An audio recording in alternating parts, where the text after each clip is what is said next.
Hello, hello. Good morning, good afternoon. Thank you all so much for being here. Can everybody hear me okay? Everyone hear me? Oh. I can't change my... Sorry, getting things in order here. Please bear with us. We are getting things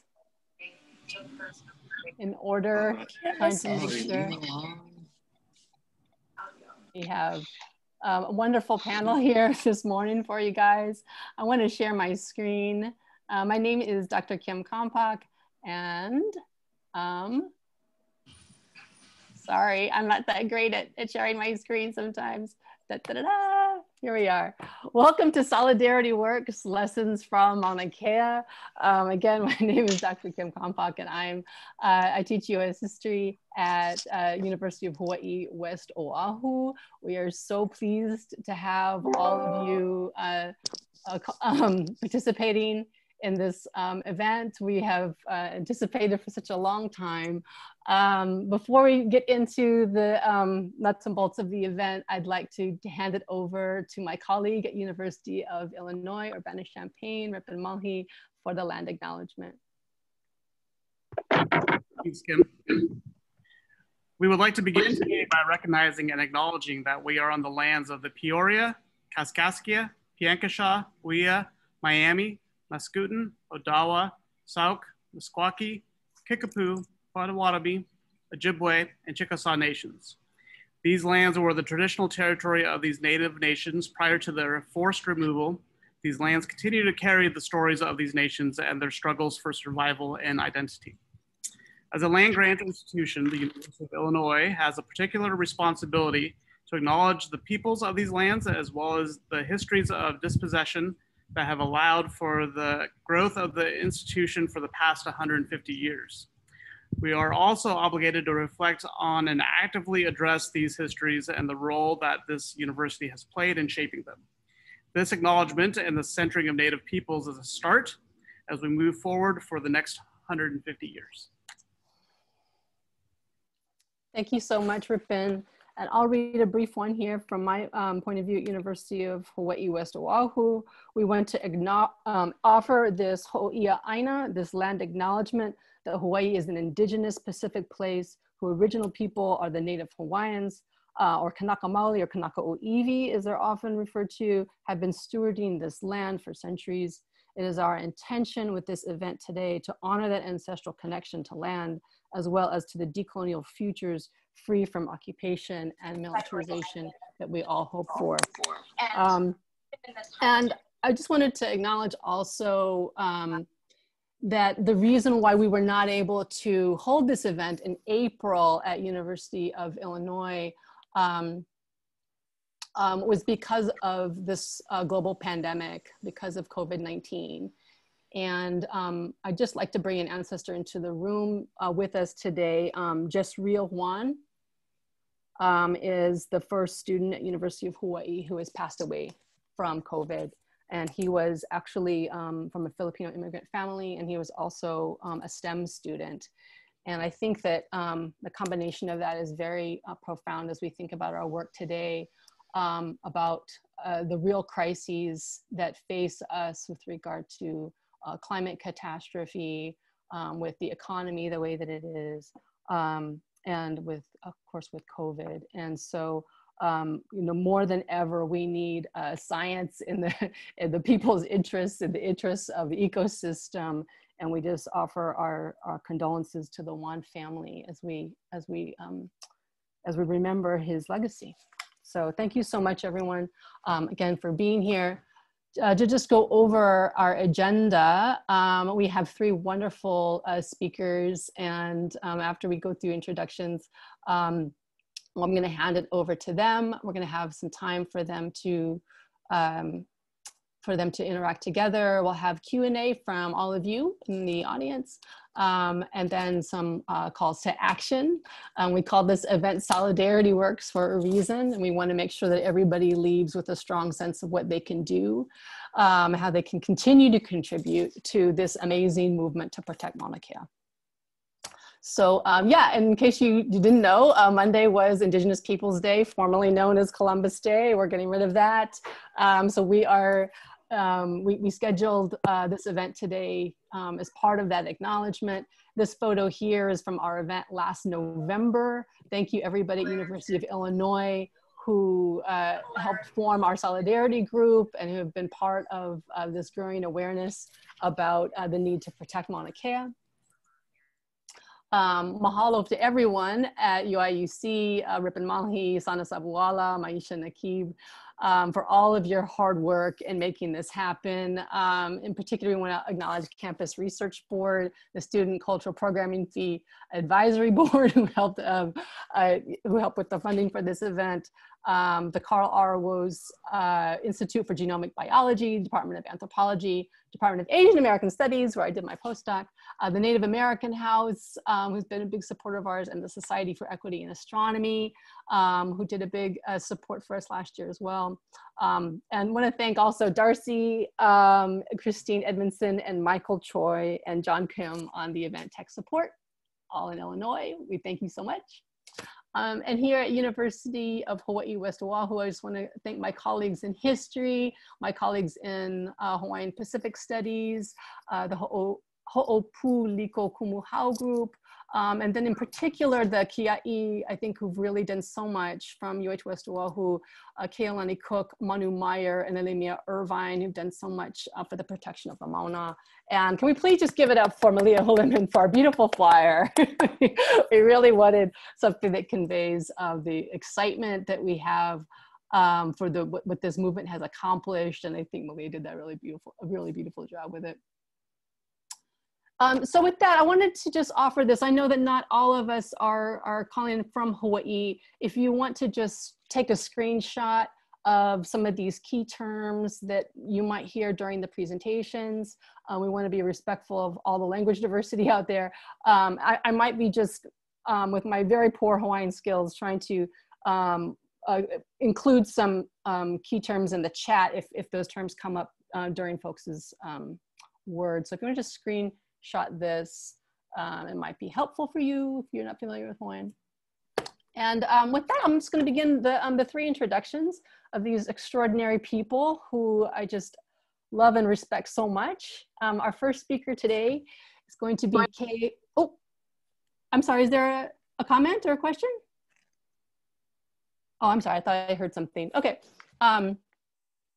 Our first speaker today is going to be K Kamaka Oka Ilima Long, also known as Ilima, who's a Kanaka Maoli PhD student in political science at the University of Hawaii at Manoa.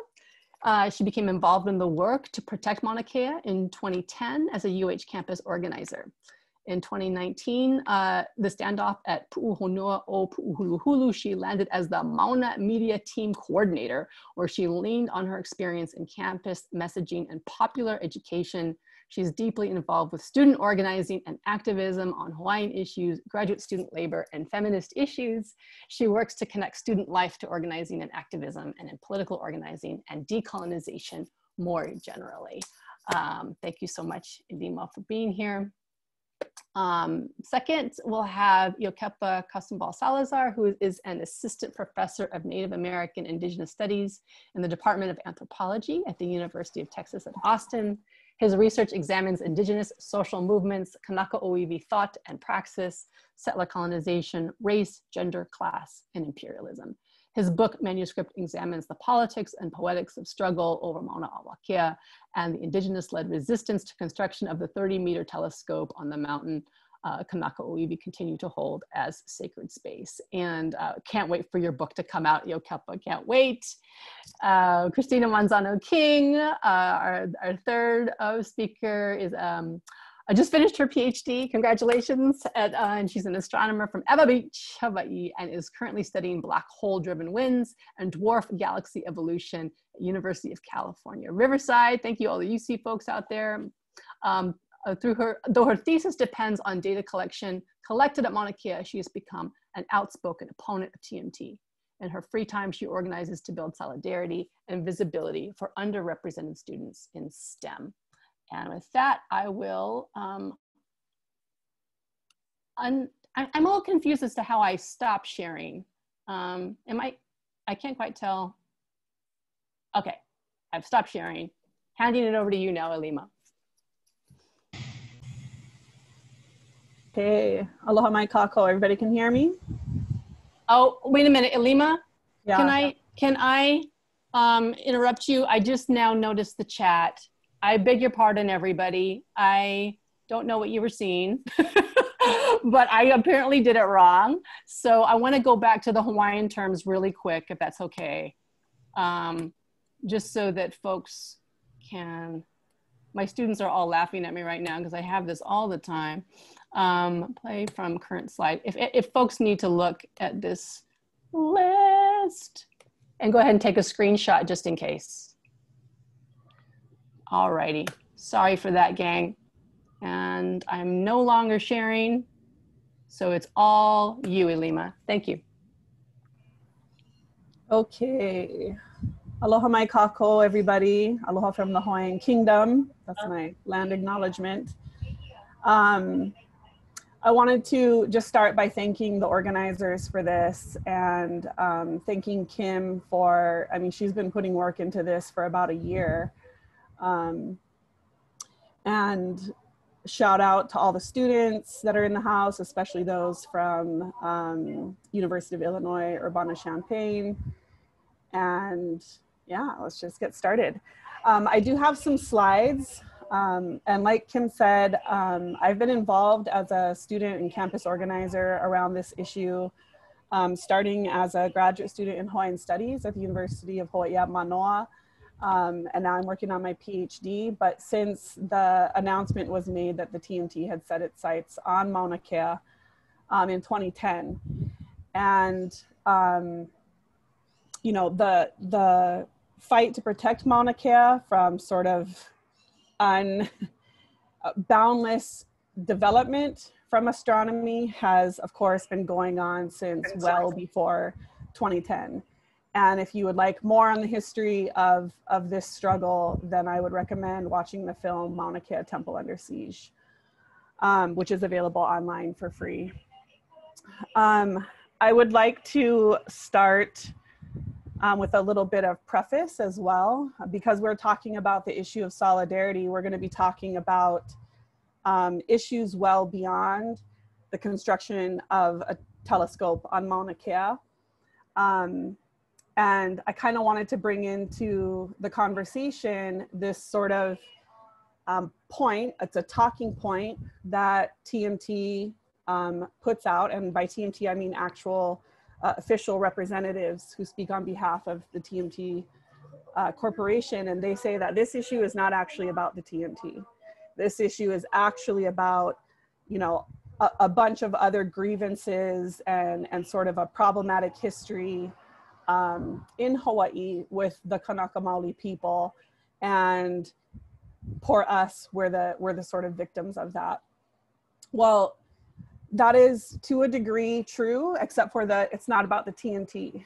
As I said, this fight has been going on for decades to protect Mauna Kea, and the TMT aims to be the latest beneficiary of this history of occupation and settler colonialism, and, you know, all of these other structures of power that control, that seize the land of the Hawaiian Kingdom and that have controlled it ever since.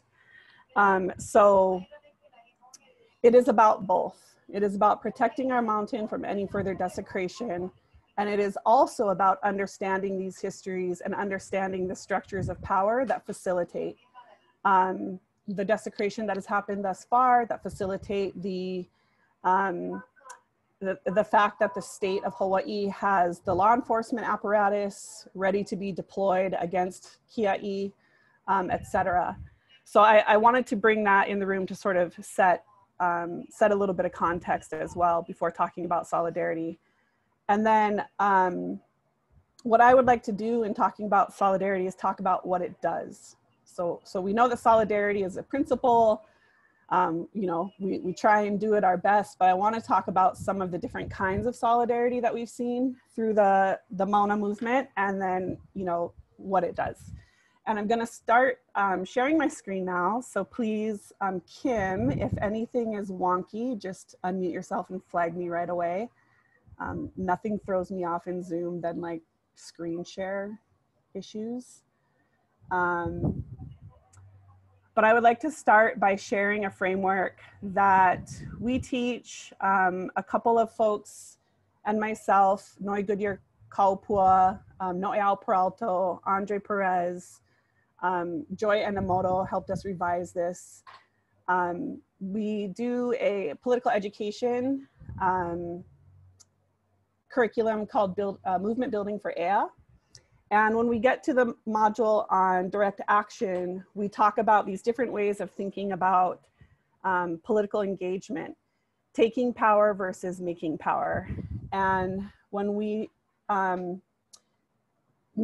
direct action is a form of making power, right? It's no longer asking, right? It's no longer asking the courts to side with you. It's no longer asking the legislature to help you out.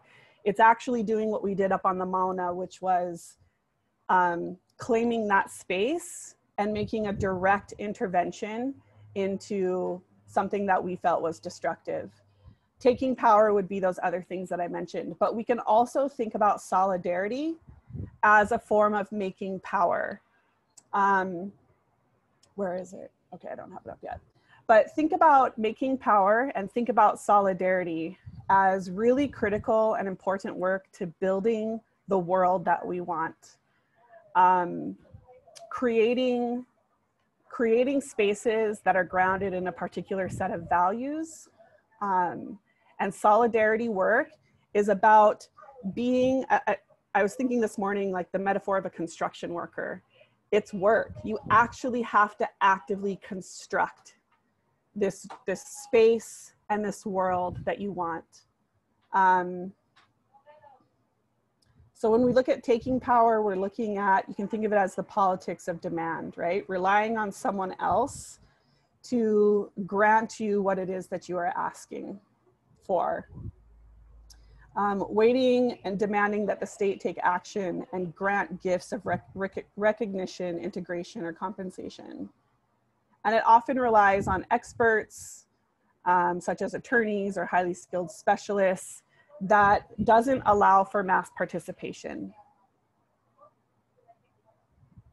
And then when we think of making power, we talk about it as the politics of kuleana, which is one of the words that Kim shared. Kuleana is a sense of responsibility. It is a sense of relationships and relationality and privilege as well.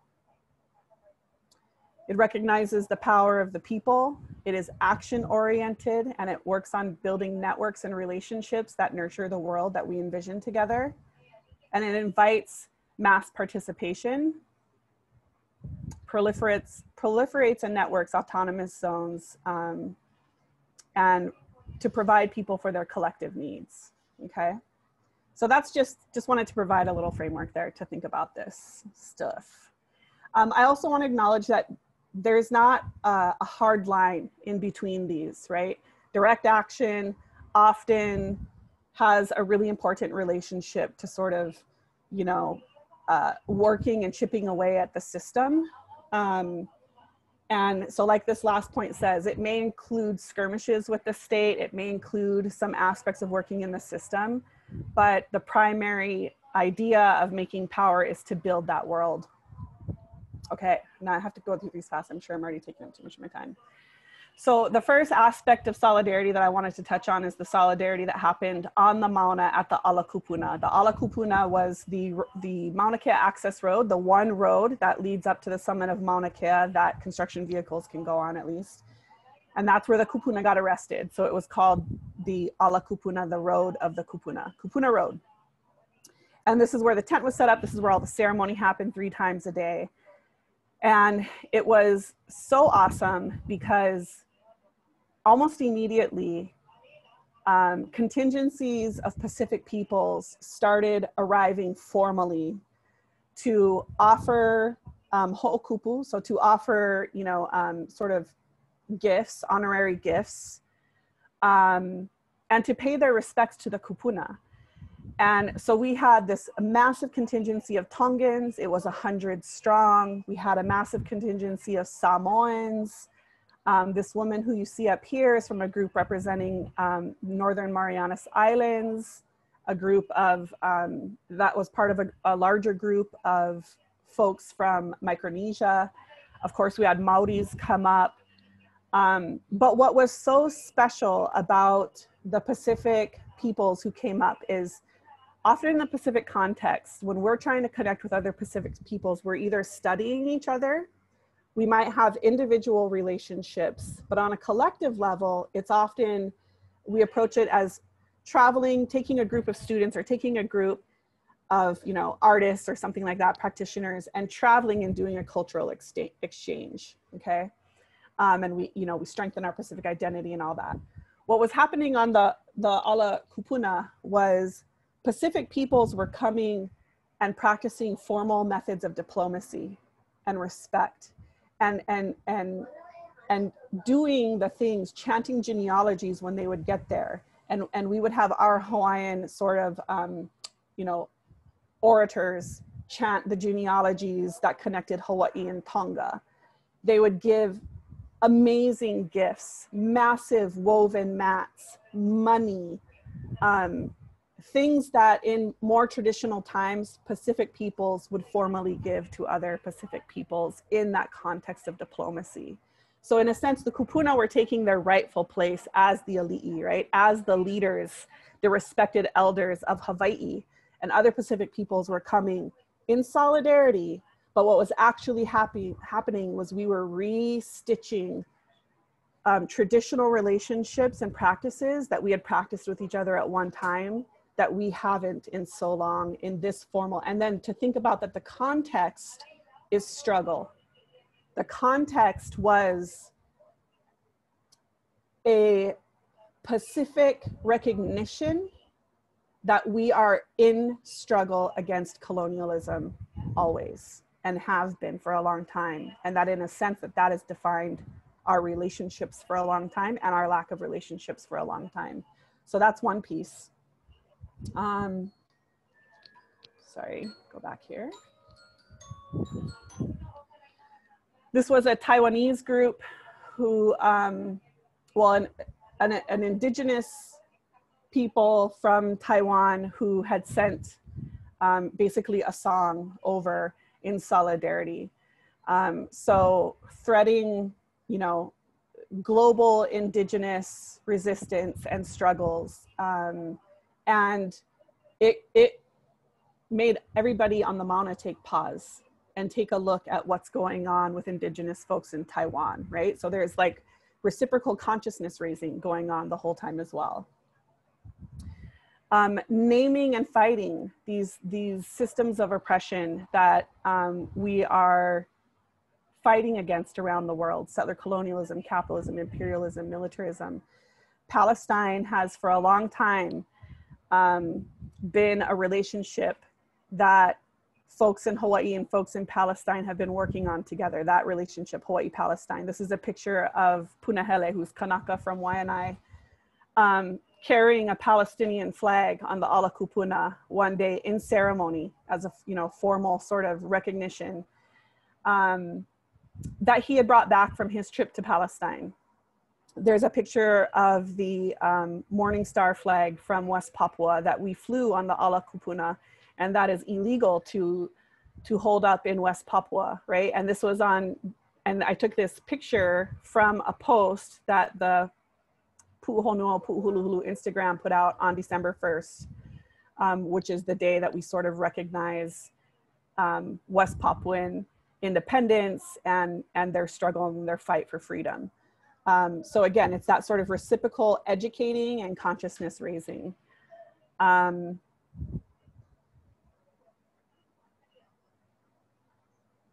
And then pilina, or relationships. So some of the solidarity that we saw on the Mauna was through relationships that had been forged prior, very intentionally with other Native peoples. This is a picture of our friend Victor Ortiz, who one of the Kia'i leaders, Andre Perez, met in Standing Rock.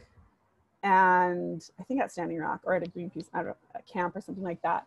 But he had come prior and done an action art camp workshops. He's an amazing sort of action artist, and he specializes in screen printing. So that relationship had already been built before through other Native struggles. And Victor came to Mauna Kea and spent weeks up there just like pumping out art and engaging people in art every day. And then there's a picture of Habani Rios and LaDonna Brave Bull Alan, who, you know, they have cultivated, the Case family has cultivated relationships with some of these Standing Rock women leaders over time as well. So solidarity is also relationship building, right? Across struggles.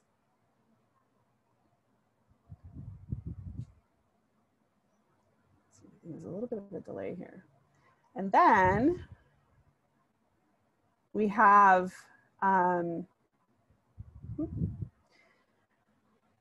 slide went off because I touched the picture, but transformative accountability is just how I'm talking about this. It's not like a formal term or anything like that. But this is Marie Antoinette Anamang Ramos, and she was born in the Philippines, and she was, but she's, you know, a local girl in Hawaii.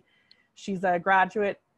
She has her BA in ethnic studies, and she did this poem that I'm going to play for you folks that is sort of it's a poem of solidarity with the Kanaka Maoli and with you know, the Mauna, but it's also sort of a call to local people, which is the sort of identity that a lot of folks in Hawaii who've been here for a long time carry. That it's not okay to just identify, be proud to be from Hawaii and local, but that we actually got to do more. So I'm gonna play that, and again, Kim, flag me quickly if the audio doesn't work.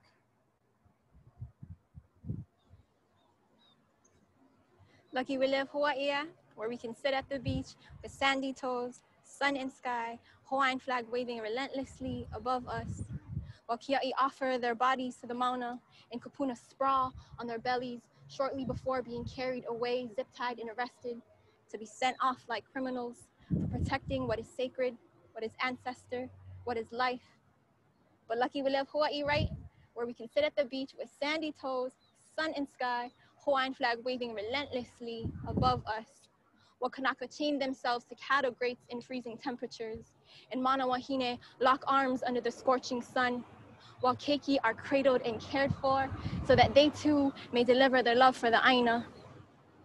But lucky we live Hawaii, where we can sit at the beach with sandy toes, sun and sky, Hawaiian flag waving relentlessly above us, while ohana are pitted against one another, and Olelo Hawaii is uttered in disgrace to erect TMT, to desecrate, to further the erasure of another Native peoples, while we sit here at the beach with sandy toes, sun and sky, Hawaiian flag waving relentlessly above us.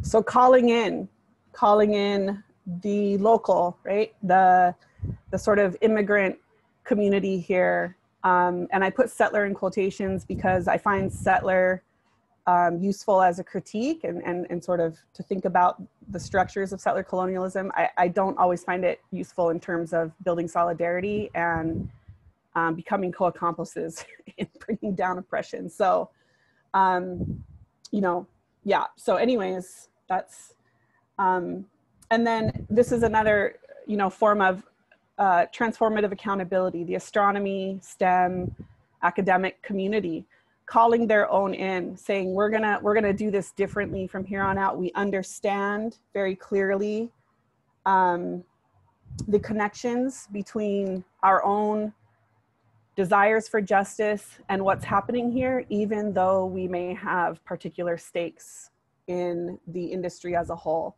So I'm gonna play this short video. I'll just play a part of it because I know I'm going over already, but this was a video from the American Astronomical Society conference that was held in Honolulu in like January, February this year.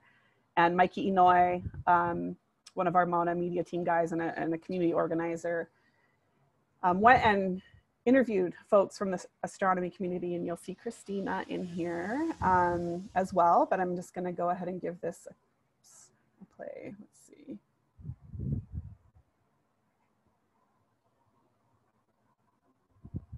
Manzano. I'm a graduate student in observational astronomy, and I am opposed to the construction of TMT on Mauna Kea. My name is Kevin Ortiz-Ceballos. I am an astronomer, and I am opposed to the construction of the 3-meter telescope on Mauna Kea. My name is Doctora Nicole Cabrera-Salazar, and I am opposed to the construction of the TMT on Mauna Kea.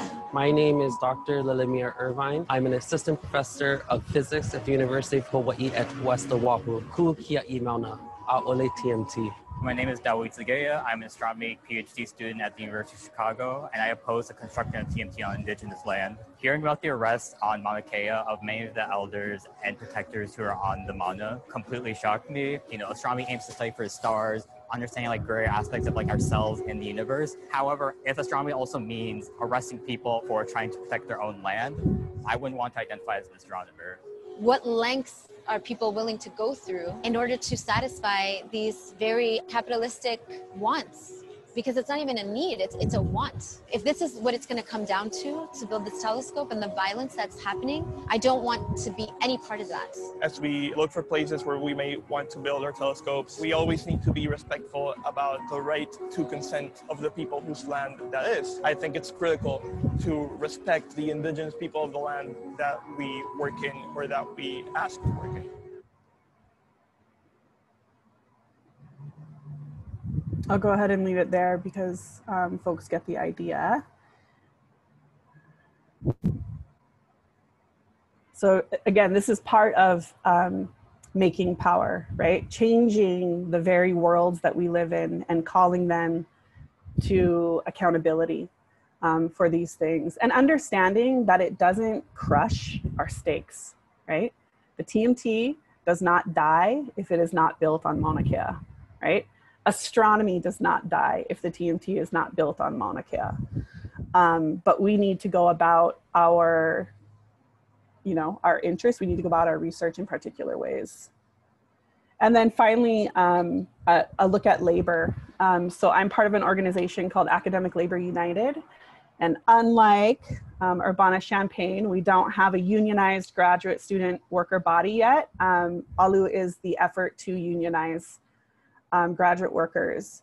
And this has been a real struggle because ALU also represents astronomy students, astronomy graduate workers in the Institute for Astronomy.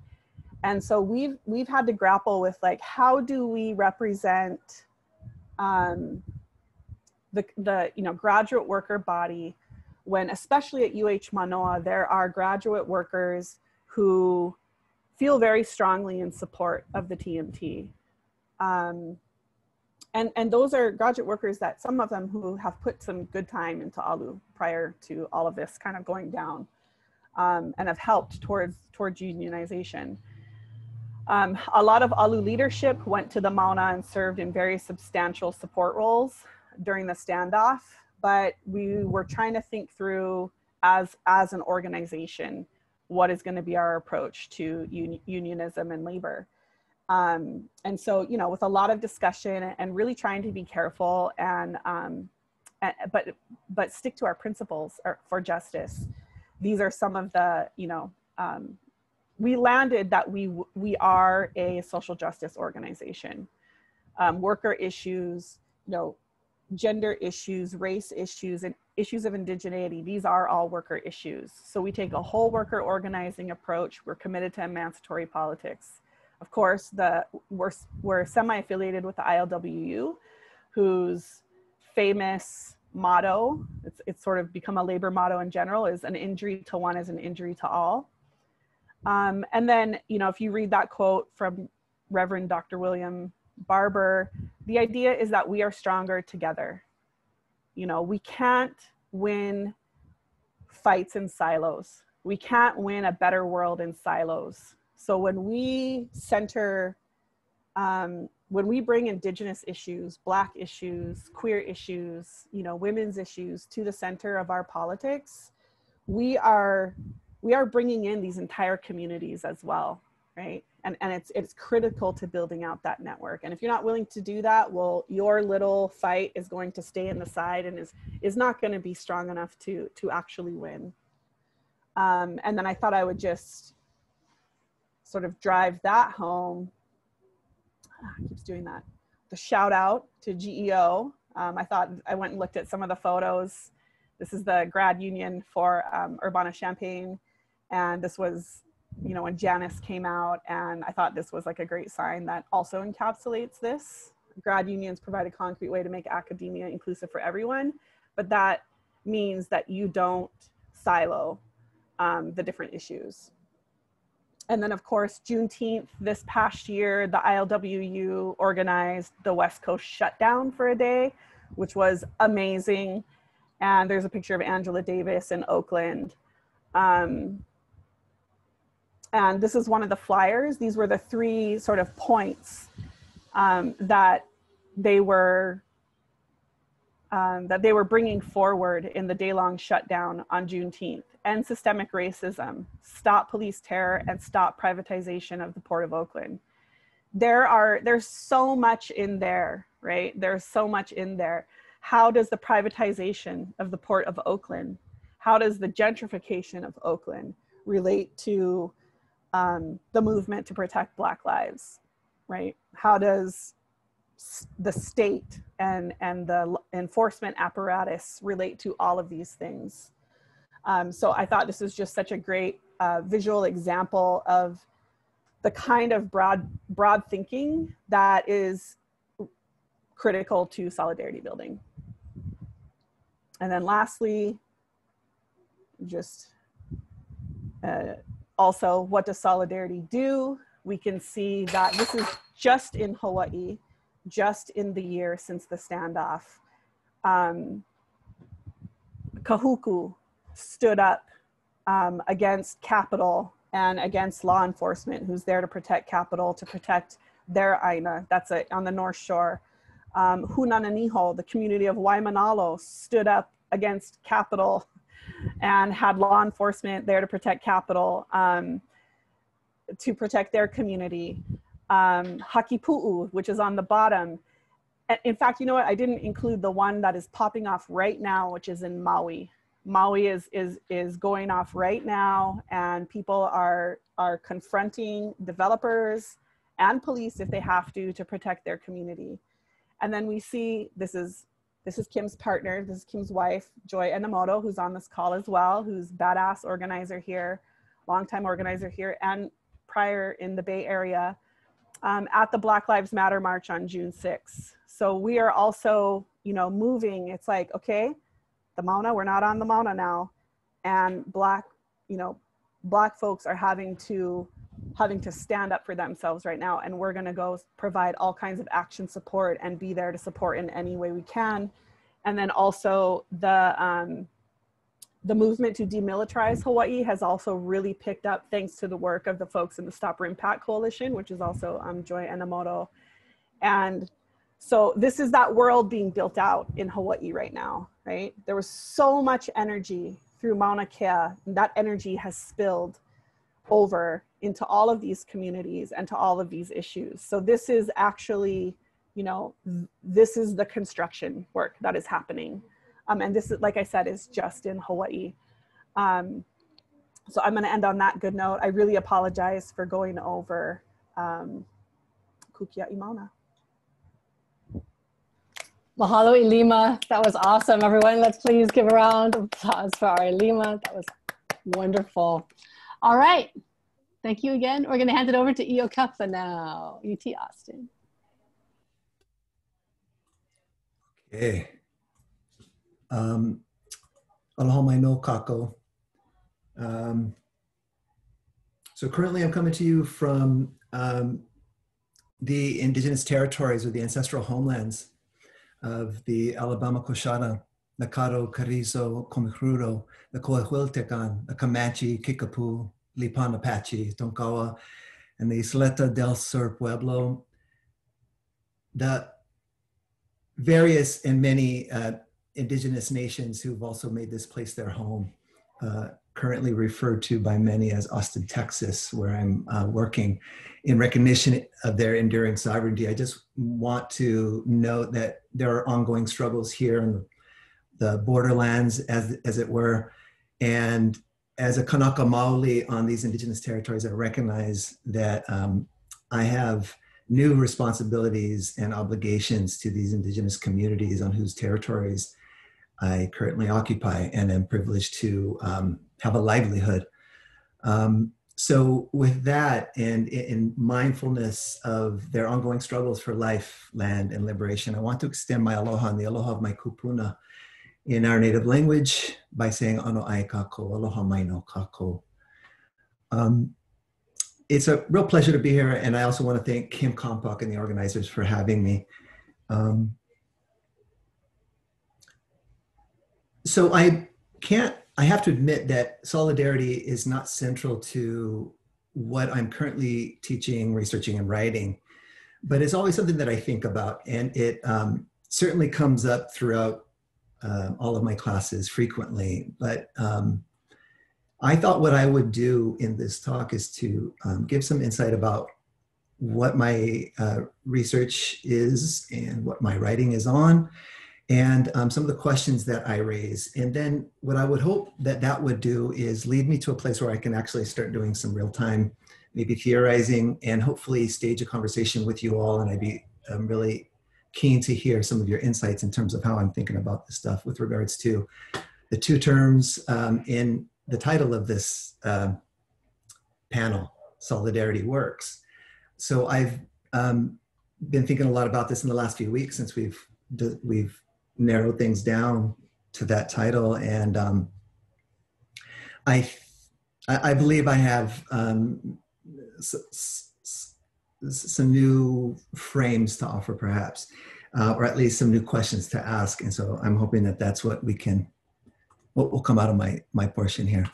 I'll share my screen because what I have for y'all is really just some pictures and a few quotes that I'll be working with, but not so much a PowerPoint as just images that I like to have going while I'm talking. So I'll go to full screen. All right. I can see Kim and Ilima. Is my screen showing Kukaha'ula? All right, cool. Now I use my hot corners to bring up my notes. Bear with me for a sec, folks. This is hashtag Zoom life. Okay, so in general, you know, one of the driving questions when I first started, when I narrowed down my topic and first started researching specifically the history of opposition to astronomy development on Mauna Kea, was I wanted to ask, how is it, or what is it exactly that this struggle can teach us about the broader struggle that Kanaka Maoli are engaged in? And some of the things that really drove me to take on this project in particular are certain frames that I had been learning about that span indigenous struggles across Oceania and Turtle Island and many other parts of the globe. And what I found is that the ways in which settler society and Western democratic societies, capitalist states, the global north, those enfranchised through European-derived forms of structured violence, what I noticed are these continued representations of indigenous peoples as irrational, backwards looking, anti-scientific, or somehow preoccupied with questions around indefinable or immeasurable or ambiguous and totally subjective conceptions of relationality or attachments to land and notions of the sacred.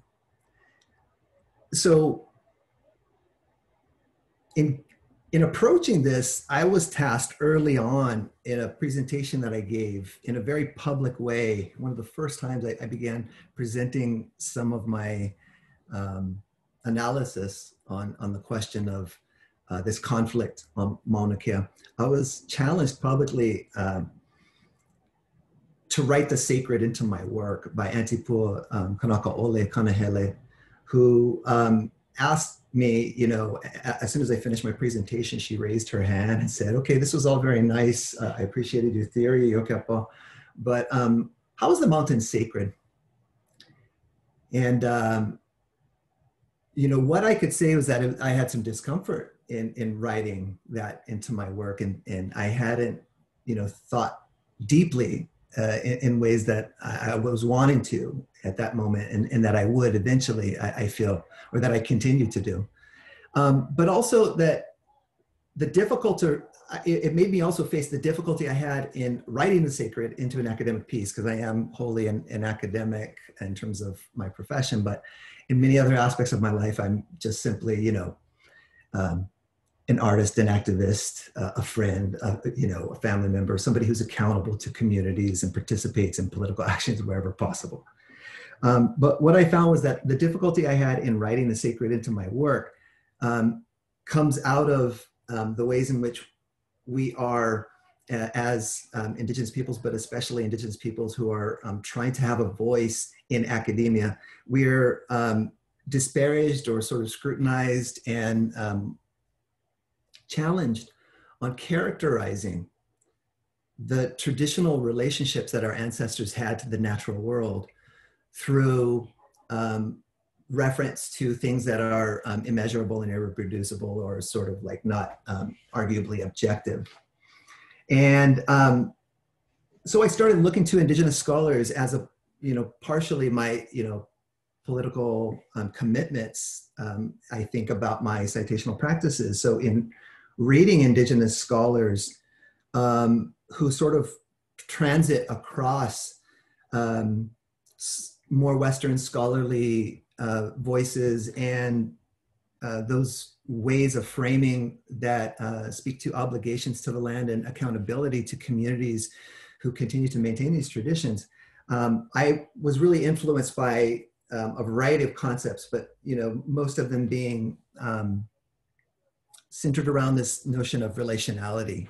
And this is sort of moving towards what I have been writing more recently, is in terms of like how to think about the ways in which Kanaka Maoli in particular, but also other freedom movements, as we might think of them maybe more broadly, or struggles in other areas, such as in Palestine and you know, Ferguson, Idle No More movement, Elsa Pogtog, the Tahana Autumn, and movements to stop the border wall. And what I'm finding in terms of relationality is that it offers another useful way of understanding what it is that signifies or marks Indigenous distinction or differentiation, the thing that differentiates Indigenous communities from those who visit those structural forms of violence upon us. And it offers a sort of self-reflective humility that I think is really useful, one that acknowledges the past and thinks is very forward-looking, in that it accounts for many generations into the future, just inherently that this is what these knowledges do. And in developing my own sort of account and reading, you know, across the many scholars who write in these ways about, you know, Indigenous difference. And I might name a few. Kapa Oliveira is influential to me. Lani Teves, Jody Bird, Audra Simpson, Glenn Coulthard, Leanne Simpson, and just many others, Vine Deloria Jr. Especially, that this relationality accounts for struggle, and that it's a commitment to the natural world and those things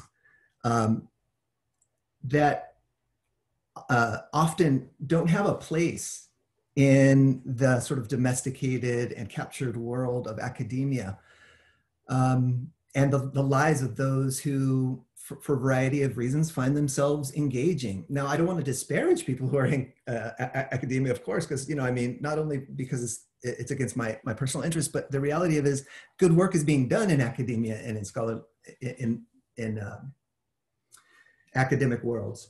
And you know, just to sort of repeat something that Ilima has told me on several occasions, you know, you cannot not engage those networks and systems that you have access to. In other words, you need all hands on deck, which I really value.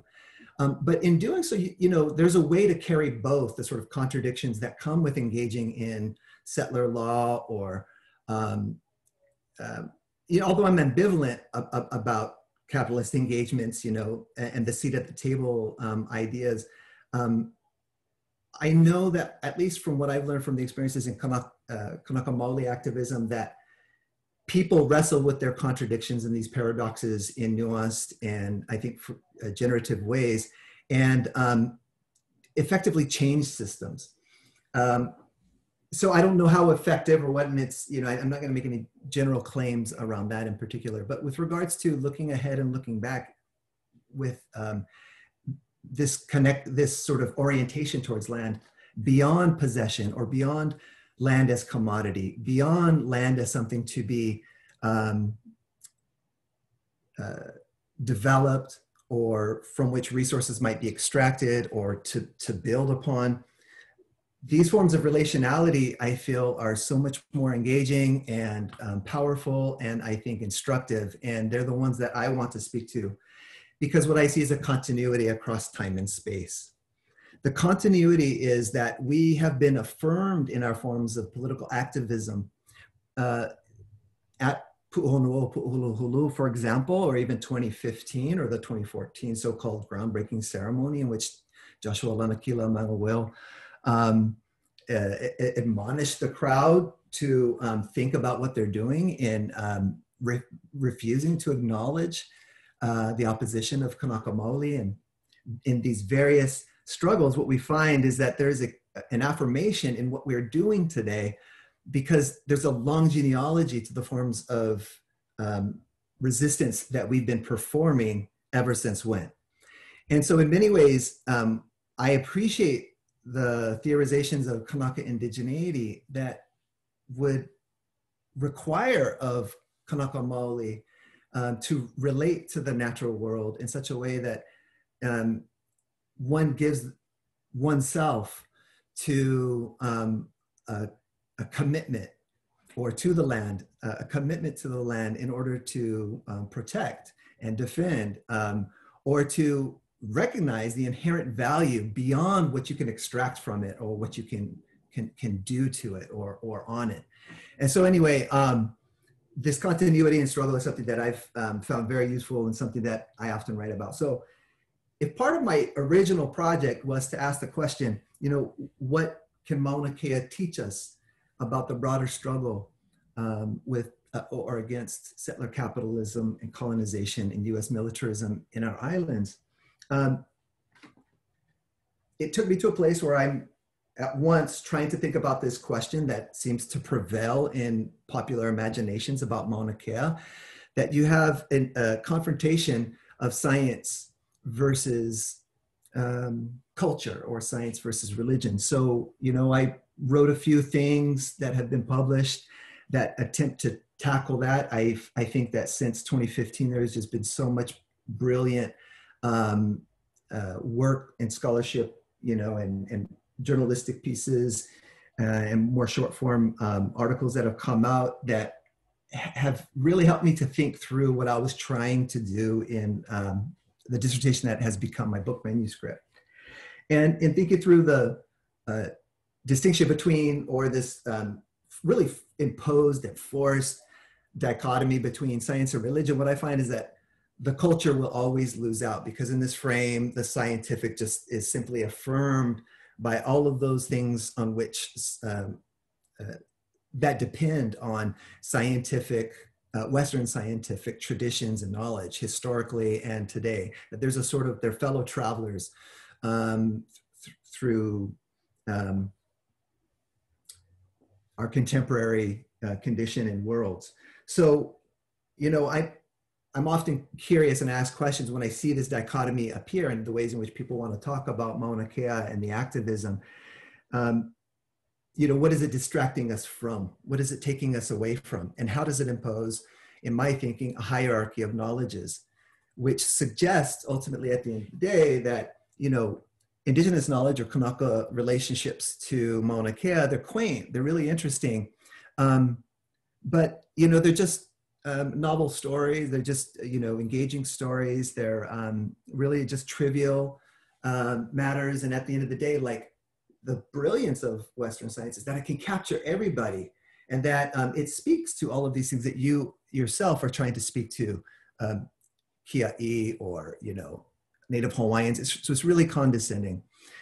So just one of the quotes that I found that I thought I would bring up. You might have heard, I'm sorry, this is not the one that I wanted. And you know what, I didn't put it on here, but I'm going to read it. It's a really brief one. It's by Neil deGrasse Tyson. I was like, okay, what does like the most famous popular scientists have to say about Mauna Kea, and found, and I think it was circulating last year when everybody was up at Pu'uhuluhulu.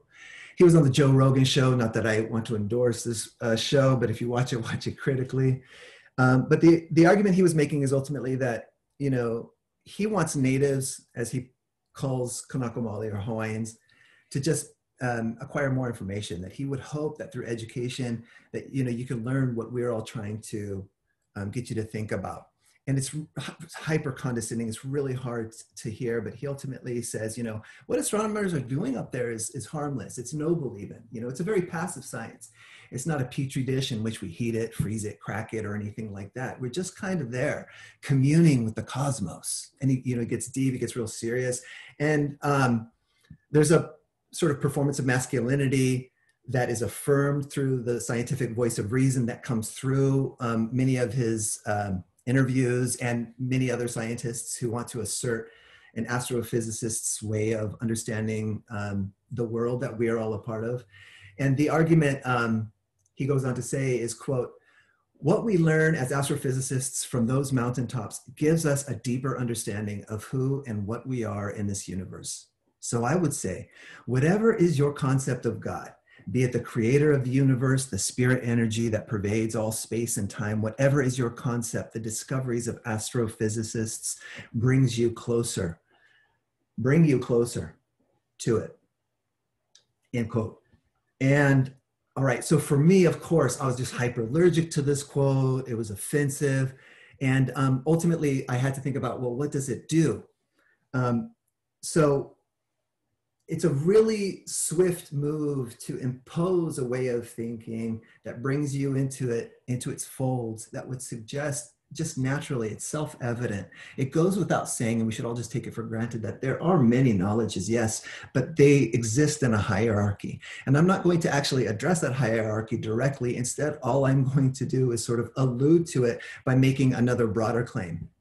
And now I recall what I was thinking in terms of how I understood why Mauna Kea is sacred from all the brilliant kupuna and activists and educators and scholars from whom I learned. And what I learned in sitting with them to come to understand another way of understanding Kanaka relationality to place and to the other than human is that in the end, these are stories and they capture imaginations.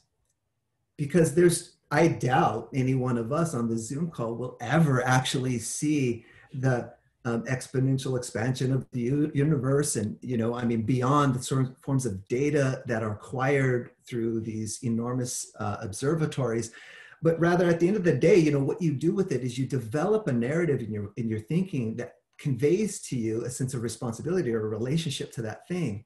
Now, all of the kupuna that I've ever sat with for 2 hours, for 10 hours, for weeks on end, much like many students who decide to pursue astronomy and physics and the rest of mathematics, is you're learning stories and ways of narrative. Now, this is not to diminish, and I'm not trying to suggest that these are, you know, completely identical formations. But what I want to suggest is that the people who are willing to chain themselves to a cattle guard or spend weeks up in the cold and the blaring sun of Mauna Kea in order to stop telescope development, they're not irrational, they're not backwards looking, and they're not petty, just trying to find a way to mess with the system instead of working within and respecting the law as some kind of universal object. But rather what they're doing is they're asserting that what is at stake is a way of relating to the natural world or to the other than human world or land and waters in a way that respects and understands their inherent value. And this has been a powerful lesson for me. It's one that I see speaks to the continuity of movements, that in the end, movements for life, movements for land, and movements for liberation, at the end of the day, what we have in common is that the actual people, the activists, are looking to one another, learning from one another, bringing ho'okupu to one another when we go to their various movements, whether it's in Ferguson or in Tucson or in Wet'suwet'en or in Pu'uhuluhulu. And so what I see across, and I'm just picking out, North America, but of course, Papua, and in many other geographies. What I want to wrap up here with is simply to make the argument that I think if we ask the question that Ilima posed to us, what does solidarity do?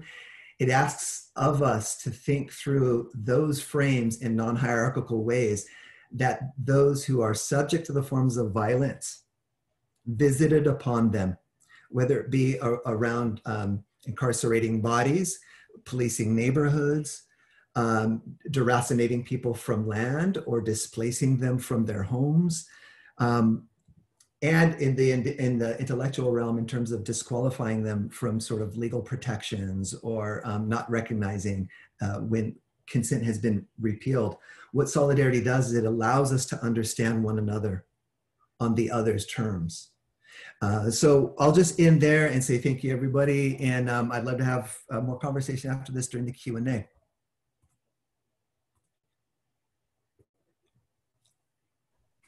Mahalo. Can we please give it up for Iokepa for that amazing presentation? Thank you so much. With that, we'll hand it over to you, Christina. Hello, everybody. Thanks to all of our previous speakers, Ilima and Iokepa, for their thoughts, and thanks to Kim for all of her hard work organizing this event.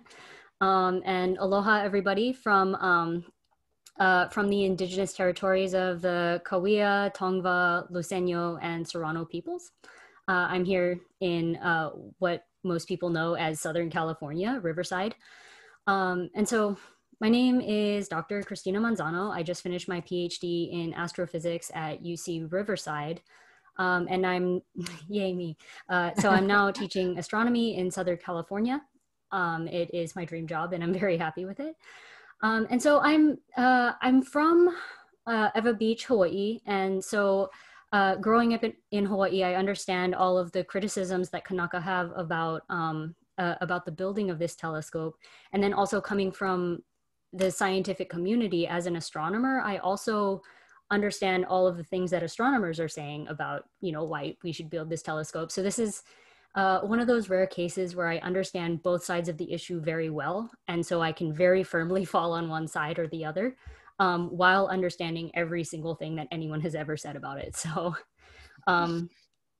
well, I'm here because the other speakers have done such a great job talking about it from a Hawaiian perspective. I'm here to give my perspective as someone from the scientific community.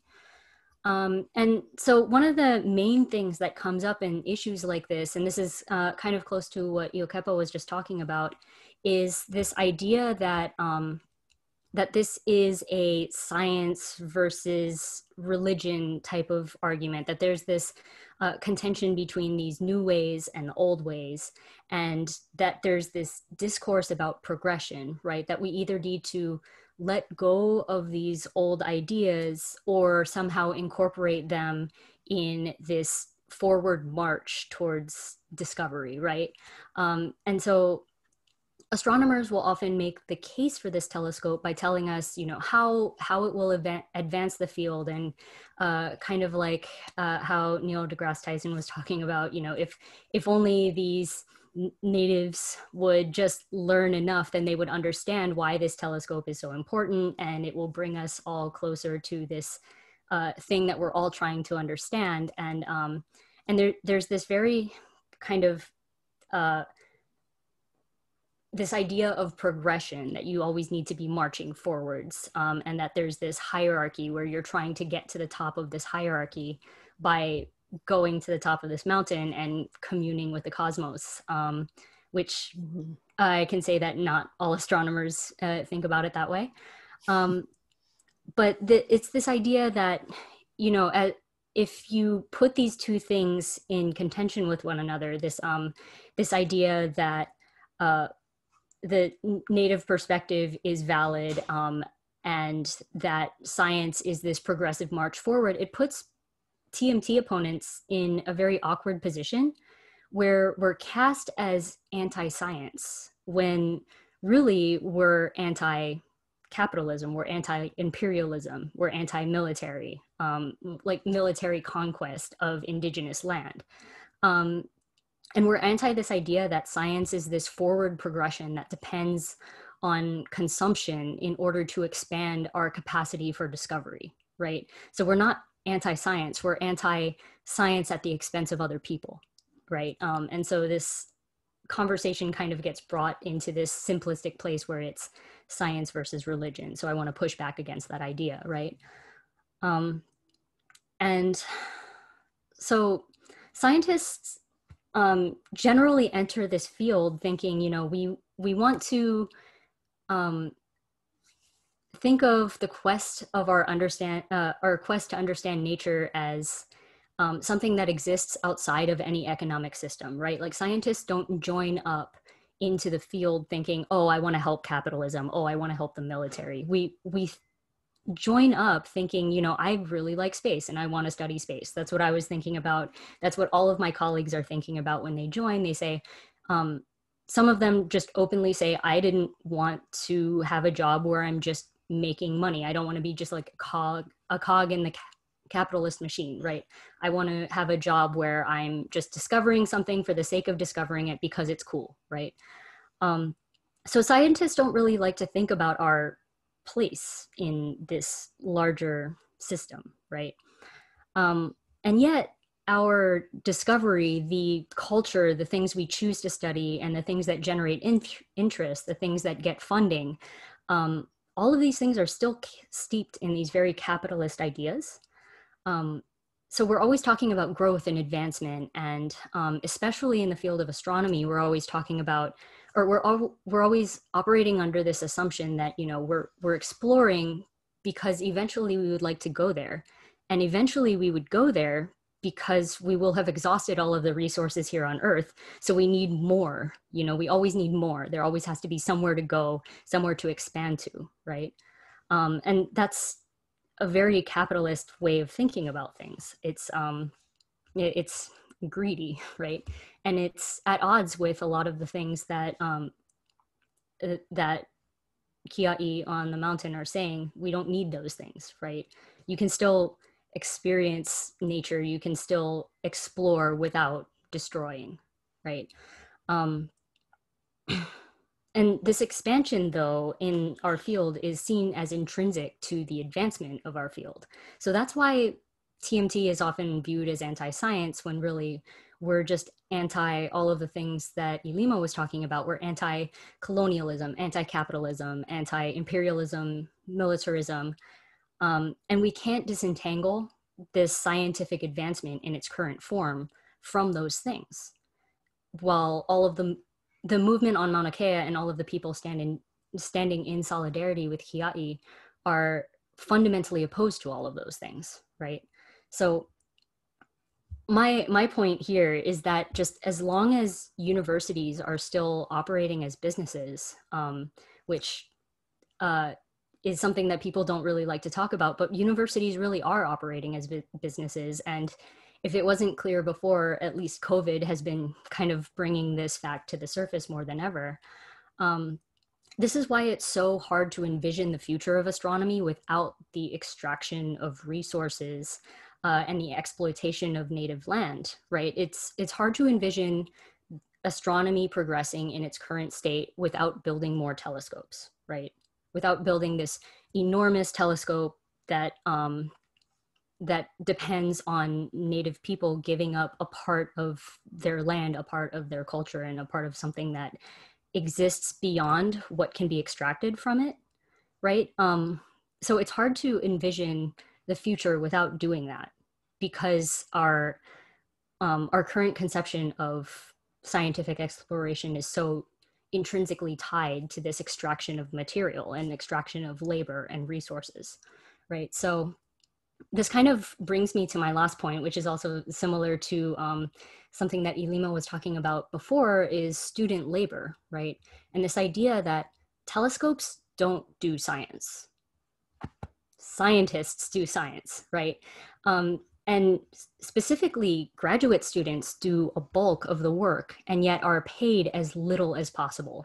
And this is necessary as long as universities are operating as businesses, right? You need to pay your workers as little as possible so that you can extract as much of their labor and use that labor to produce your product. In this case, the product is research, this very nice, exciting science that comes out of these nice, shiny telescopes. And you can use that research to point to and say, hey, using this telescope, we did all of this. So that means that we're warranted in building another telescope that's even bigger and can do this, right? But really, without the students, without the scientists, without the brains, right, that would never have happened. So, and I did a little bit of work with the COLA movement. And for those who are unfamiliar with the COLA movement, it stands for Cost of Living Adjustment. And it is, it was really active right before COVID hit, and now we're not really in a position to be asking for raises. But it was a large movement in the University of California because UC students don't have enough to be able to afford their basic necessities. There are students who are living in tents. There are students who cannot afford to feed their families. And that's wrong, right? These are students that are doing cutting edge research at this world famous university, and yet they're not paid enough to survive, right? And so my question when I bring this up to the powers that be within the university is, what if they forgot about their hunger for status and started focusing on the hunger of their own workers, right? What if they were to take those hundreds of millions of dollars and make sure their workers are housed and fed? What if they compensated them like the highly trained professionals that they are, right? If these students didn't have to worry about, you know, where am I going to set up my tent so that I don't get arrested? And instead they could be thinking about, oh, you know, what is this interesting science that I can pull from this data? Or what is the next interesting question in our field? How can I advance our field and contribute with what we already have? Then we could do so much more, right? And so, and this is another point that I brought up the last time the UC regents met. I showed up, gave public testimony saying, you know, the UC is already world famous for its outstanding research, and that's without TMT. TMT does not exist. We have no data. We have not collected a single photon from this telescope, and we are already world famous. Why is that? It's because people like me, people like my colleagues, have been working and have been writing papers and doing science with stuff that we already have, right? And so this is, and none of us signed up for this. None of us signed up to progress our own field at the expense of other people. We don't think that that scientific progression has to come at the expense of other people. In fact, I say that you can't progress humanity at the expense of other humans. It's, in fact, I would even go farther as to say that it is a disgrace to the field of astronomy to harm another culture's cosmology in order to further our own. And so this is why solidarity between scientists, between Kanaka, between students, Black activists, all of these different groups that are experiencing struggles, the solidarity between these groups are so essential because our goals are ultimately the same. We all want to have access to the resources we need to survive, right? We want to be respected and treated with dignity. We want to not be exploited so that we can live our own lives. And if we decide to create something, we want it to be an act of joy, that we create it for the sake of creating, and it will come out so much better that way, right? So that's how I'm tying this back into this idea of solidarity, right? That that even if you're not Native, you should care about this, right? I'm not Native, I care deeply about this. because our field cannot progress at the expense of the Hawaiian people. No field can progress at the expense of anyone else. It's not progression, it's just continuing the same legacy of exploitation that we've always done. So we can't pretend like we're any different just because now we have a new telescope, right? So I wanted mine to be a little bit short because I have just those things to say. So I guess that's all I had. Thank you so much, Christina. Can we please give it up for our last speaker? Okay. Wow. This is so wonderful. I wanted to just turn it over to the panelists first. I know that you've been taking notes just like I have been. Ilima, Iokepa, Christina, would you like to ask some questions of each other? I have a question that I would love to hear Ilima and Christina speak to. And Christina, it might be with regards to the ways in, I think you've spoken to this a bit about how scientists disregard what we're trying to say here in terms of taking indigenous knowledges seriously and the absence of consent seriously. But I think maybe Ilima, with regards to the idea of like sort of how people internalize colonial formations or colonial ideologies, capitalist logics, that the only legitimate relationship to land is one defined by possession or what you can extract from it and the rest. So the ways in which these sort of prevailing ideas become embraced by our own communities, such that it becomes unimaginable to consider something outside of it. So I just would really love to hear you riff a bit on that from both, a critical scientist of color and a Kanaka Oiwi who thinks through activism on the Mauna.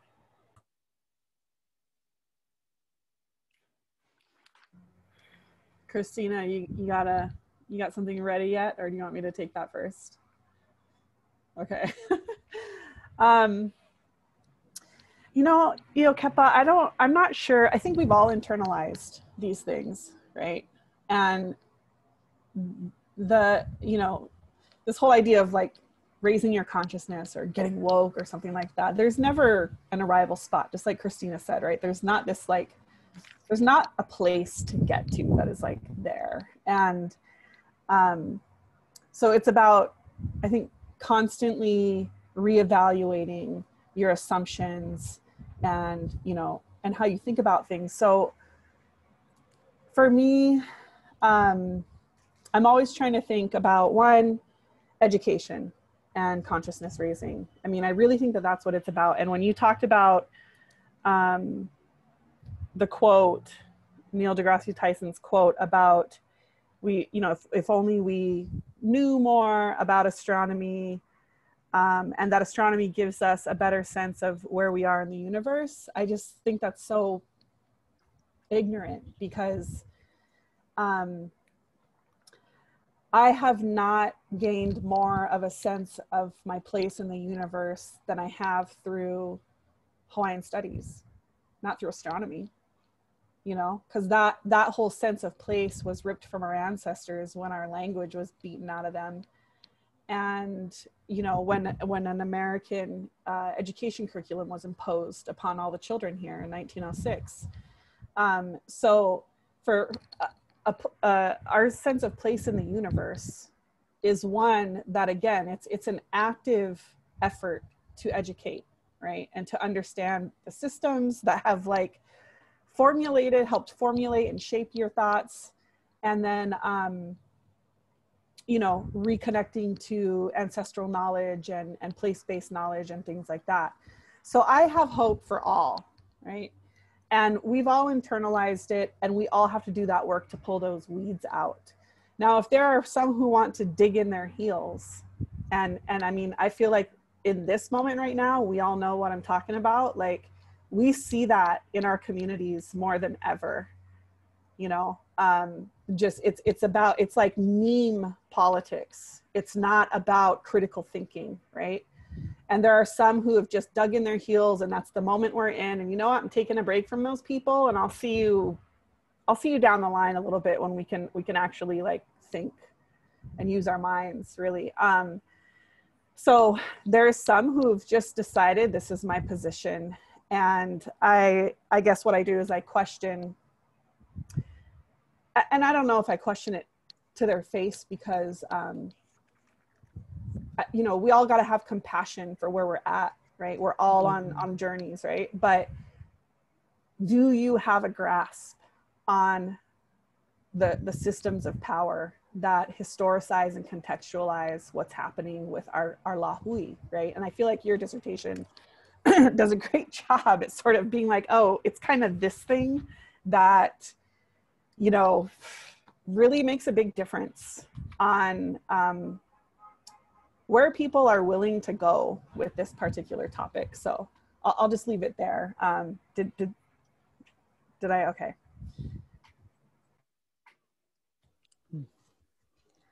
So I have some stuff to say, and Ilima actually gave me some more good stuff to say. So one word that Ilima just brought up is ignorance, and that one really just stuck with me, because I'm like, that is exactly what it is. Many times scientists can be just ignorant of our own ignorance, right? Because we're always existing at the very edge of our field, right? We're always doing this cutting edge research that is revealing new things that no one else in the world knows, right? So we think that, oh, we know everything because we know everything about this one specific thing, but there's all of this whole other world worth of stuff that we don't know about. And when confronted with that, we like to, since we're trained as physicists like to break everything into very abstract concepts and simplify it as much as possible. That's just kind of what we're trained to do in our specific field. And so when we're confronted with a completely different cosmology, a completely different way of looking at the world that depends on us kind of subverting everything that we've been taught, it's very difficult for many scientists to be able to do that. And I'll admit that I struggle with this all the time. And actually, when I arrived on the mountain, some of the people who were interacting with me there can kind of talk about this, how they had to talk to me very slowly to kind of pull me out of my little like myopic view of, so what is it about this telescope? You know, what is it about the sacredness of this mountain? Why is this so important, right? And so I'm trying to think of ways that we can communicate between our worlds. And then I had to be pulled out of this and shown this entire greater pool of knowledge that I had no idea was even there. And so a lot of it just comes down to an ignorance of what we're ignorant of, right? Scientists really do need to, especially Neil deGrasse Tyson, needs to have a little bit more humility and understanding that there are people that are just as sharp as you in completely different fields. There are people that just as sharp as you that didn't finish high school, right? That have so much to contribute. And if you could just learn how to listen to them, then you would learn a lot rather than trying to educate them about everything. Because people understand that space is cool. You know, people understand that you need a bigger telescope to look at space better. It's not hard, right? So it's really not about, can we get people to understand why we need this telescope? It's can we articulate why we need this telescope? And can we articulate it in a way that will convince people? And that's kind of where people are in their process right now, is what is the magic configuration of words that we can say that will convince Hawaiians that yes, actually this telescope is good for them, and that they should now consent to this idea. And so these lots of astronomers, when we're talking about consent in like a feminist framing, everybody understands it, right? It has to be an enthusiastic yes, otherwise it's not a yes. Most people understand that. But then when it comes to something that you really want, and something that isn't really seen as so many people will kind of think of this as just a mountain, right? It's a resource, it's land, it's not a human body. So consent doesn't really apply to that, right? So I feel like I'm getting a little bit off track, but basically the inability to hear no is because a lot of people haven't really heard a lot of these ideas before. The fact that this is more than land. This isn't land that is here for you to extract. And just because Hawaiians aren't using the land that you would, the way that you would use it, doesn't mean it's not being used for its intended purpose, right? Its purpose is to just be, you know, and people will have a hard time just letting things be, you know, because if it's something that you can use, it's hard to conceptualize that, right? So, and another thing too is I want to kind of get into the idea of, I guess, kind of use my identity as an astronomer of color, right? And start using the word us to mean astronomers, but not really us to mean astronomers, including me. But astronomers are often used to operating within a system that works for us, right? And so a lot of astronomers will say, oh, you know, well, we did all of the process correctly. We have the legal right to build. We did it correctly. We went through the courts, checked all the boxes. And so construction can begin. And, you know, and when confronted with these ideas of like, well, the Native people did not consent and it's causing harm, then suddenly it becomes an individual thing. Like, oh, well, I'm not a bad person. You know, I have good intentions here and I have a family. I you know, go to church or whatever. And so people will have a hard time taking this conversation beyond the system that works for them, the system that they're used to operating within, and beyond their own personal interests and intentions. So it's a very individualist culture, where a myopic view, like the one that I came to the mountain with, is rewarded, and people aren't really used to thinking about anything outside of that. Thank you, everybody. This is so rich. You know, I just wanted to bring up like some points that I heard when I was in Illinois at the last event that really moved me, because I had never been around that many astronomers before, or astrophysicists, and understand, you know, a little bit of what their lay of the land is like. And at the last event, we had a small group breakout, and I really got a big earful of how much the students want to be able to do something good with their science, you know, and the sense that astronomy is in crisis over this very damaging PR to the profession, but that there's so many students, not just in astronomy, and other because University of Illinois is extreme, like engineering campus, and they pride themselves on STEM, and yet, you know, their reputation around indigenous politics is like that, and there was such a learning curve, and a lot of crisis around what Mauna Kea represented. It was very moving to me how many of them really had a lot of a wake-up call that they had to learn how to speak up now, not someday in the future when you're a professor, not someday in the future when you have tenure. And several of them also said, and Christine, tell me if this is a common thing, didn't realize the environmental toxic load of a single telescope, never mind the ELTs, the extremely large telescopes, of which TMT, you know, is in that category. It never occurred, they were looking up so much, it never occurred to them to look down and realize like the mismanagement of the Mauna because of University of Hawaii's, you know, complicity with astronomy, and just never understanding like the threat to the water source, the threat to the ecosystems on the ground. And so again, it's like a parsing through of the kind of science, like this kind of science matters and this kind of science doesn't, you know, this set of questions matters and this one doesn't. I don't know if anyone wanted to comment on that.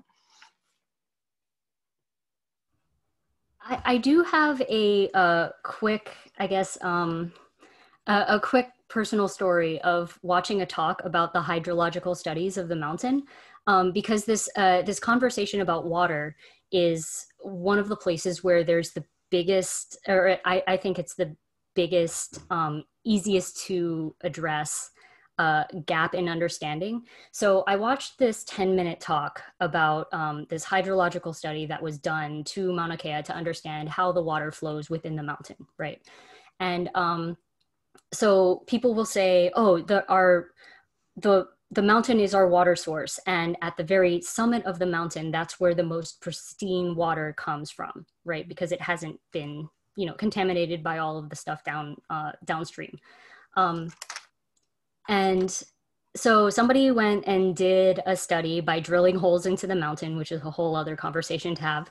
And they gave this 10-minute talk saying, well, the concerns about contamination of the water are invalid because if there is a spill at the summit, that doesn't actually affect any of the aquifers that people use right now.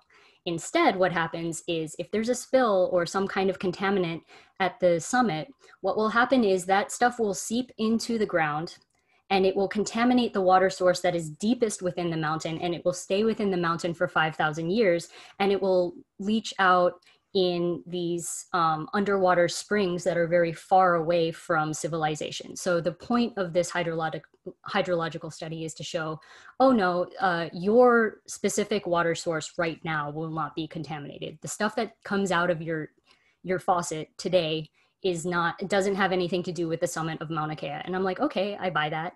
But what I'm hearing is that, yes, contaminants from any kind of spill, any kind of construction on the summit will contaminate the water in Mauna Kea. And it's actually worse than what people are saying, right? Because it's saying that it's going to stay in there for 5,000 years and it's going to leach out into an environment that humans still have not broken yet, right? So, and not to mention the rest of the ecosystem, which is Iokepa's point, like not being so human focused, which is very Western, and how we think about impact. Yeah. Decolonizing EIS. Ilima, did you want to ask a question to the panel? I'm sorry, I kind of took that over. Yeah, I do have a question. So Christina, I've so appreciated the organizing work that's been done throughout the UC system with the grad students and indigenous, non-Hawaiian indigenous folks and Kia'i and Iokepa. You've been involved in educating around this issue a lot, and in many different places. And I'm thinking about how the moment that we're in right now, in terms of US politics, let's just say US politics for now, it feels a lot easier to build solidarity because so many people are situated in a particular issue. And it didn't feel like this in 2015 at all.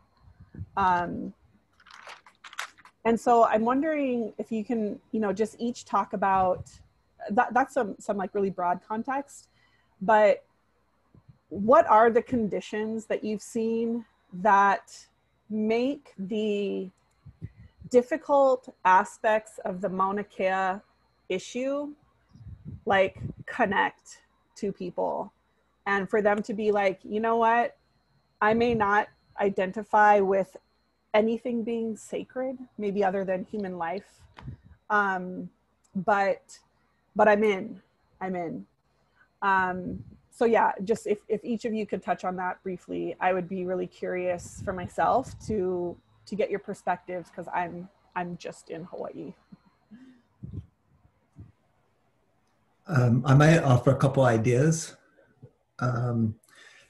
I've wanted to answer this question for myself too, Ilima, and one of the ways that I've been doing it recently is by reading Black studies scholarship that attempts to tend to settler colonization, and who are critical of their field in ways that acknowledge what had become a trend of reproducing a sort of sense of exceptionalism in the field, or a sort of comparative analysis of oppressions, such that, you know, at the end of the day, something would get, you know, a different kind of treatment or a different kind of sympathy or whatever. And then Indigenous studies scholars who are also critical of Indigenous studies scholars who perform their own forms of anti-Blackness and affirm racial capitalism in ways that fail to acknowledge the kinds of oppressions visited upon Asian communities, Latinx communities, and this is, you know, within an American discourse primarily, right? So reading that stuff has been really useful for me to think about the ways in which our worlds and lives are entangled with regards to the material reproduction of our bodies, essentially, right? That, you know, by asking the question of like which bodies are disposable in the era of the pandemic, we see that it's Black and brown bodies by and large, right? And then when we think of like, what does it mean to have essential workers and the necessity of jobs, right? What's not on the table is a critique of the structure that renders particular bodies vulnerable. So a big part of my work has always been like, no, I don't want to tackle this question of the sacred straight on. No, I don't want to talk about the physical attributes of the mountain or the promises of discovery of new worlds and the rest. Instead, I want to get at it from the side that interrogates the dominant frames through which our ability to imagine something new is just completely foreclosed or limited or distorted in some way. So we can't even really imagine other possibilities. And so when I think of like how we are entangled, our lives are entangled, well, you know, we travel, we communicate, we want to learn from another, we buy each other's books, we watch each other's films, listen to each other's music, etc. You know? So, you know, we shop on Amazon. You know, what are you doing when you shop on Amazon? You're contributing to structures that are leaving Black and brown bodies primarily for dead. So you get your package delivered, you know, and I'm saying this in like an aggressive way. Yeah, I get that, you know, just sort of to like jar us out of the normativity of it all. All right. So in that regard, I do take on, or, you know, I seriously take issue with the justifications that folks make, whether it's the scientific or the economic, in terms of the imperatives for the TMT. So jobs, like, really, like, you know, we could say at what cost. That's one very useful full argument, and one that's been very powerful in my thinking. But another one is like, for us, for Kanakas, when we talk to one another, like, do we really want to live in a world in which we have no other choice, that there's no other avenue for survival other than to participate in our own genocide, right? And here, you know, I need to give credit. I don't want to completely pass off ideas. I'm getting much of this thinking from Amra Solomon, who is a Mexican Tohono O'odham scholar, and I believe a professor at UC Santa Barbara, if I'm correct. I looked her up last week. I don't have it right in front of me.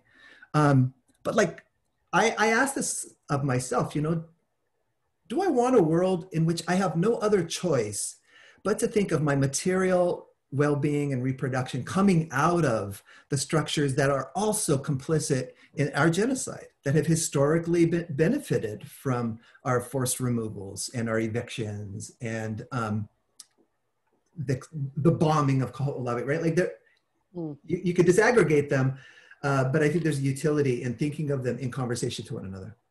So those are some challenges that I have with regards to like the justifications there. And then with regards to the scientific, I think you have both really spoken to those in ways that I've been wrestling with them now for a few years also, in thinking that why is it that this is the prevailing way through which we're going to imagine where we all come from?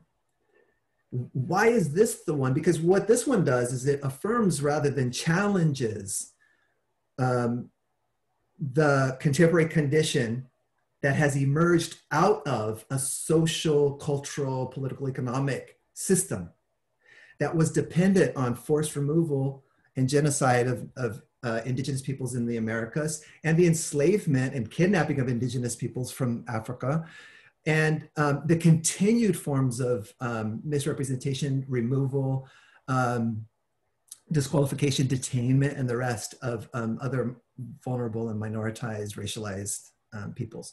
So in my thinking, to get at that question,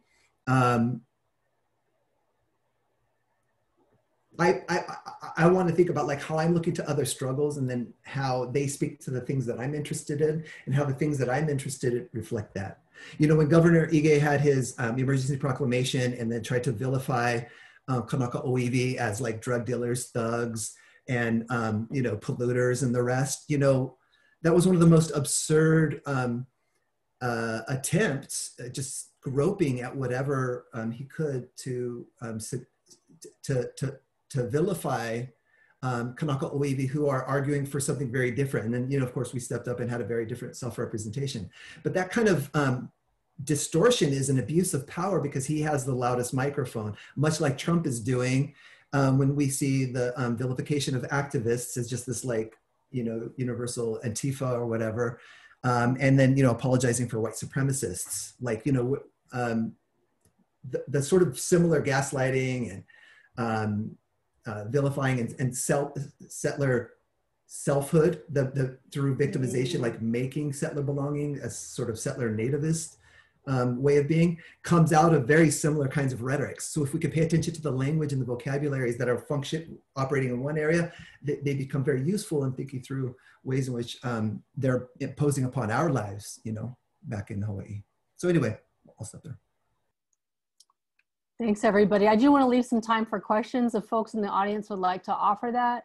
We have one here that I think is interesting with regard to the recent action by OHA. And if the speakers want to look at their cell phones, it's kind of a long comment, but I can't seem to figure out how to cut and paste into the chat. So if you look at your phone, I have this here. The Office of Hawaiian Affairs just publicly corrected the Canadian Astronomical Society's misrepresentation of OHA's official position on TMT at Mauna Kea. Canada has a 15% share in the project, $243.5 million in federal funding. And the Canadian astronomy community is actively attempting to manufacture Indigenous consent in Hawaii. I would say that that's happening quite a bit. Yeah, manufacturing Indigenous consent in Hawaii. Considering the work of solidarity, how do you recommend that people work to interrupt the diffuse and international attempts to manufacture Kanaka Maoli consent for TMT at Mauna Kea? I'll take a stab at that. Well, I have a feeling I know who this question came from, but I'm not gonna state it. But I am gonna say shout out to David Wahikea Maile, who's on this call and who has done some amazing organizing work around this. So this is like a real nuts and bolts question for all of us who consider ourselves activists, organizers, you know, for these social justice issues. And can you just repeat, I don't want to lose, can you just repeat that the actual question part of that? Yeah, sure. Considering the work of solidarity, how do you recommend that people work to interrupt the diffuse and international attempts to manufacture Kanaka Maoli consent for TMT at Mauna Kea? Okay, well, I would say one, if it looks like, if it stinks, it's probably shit.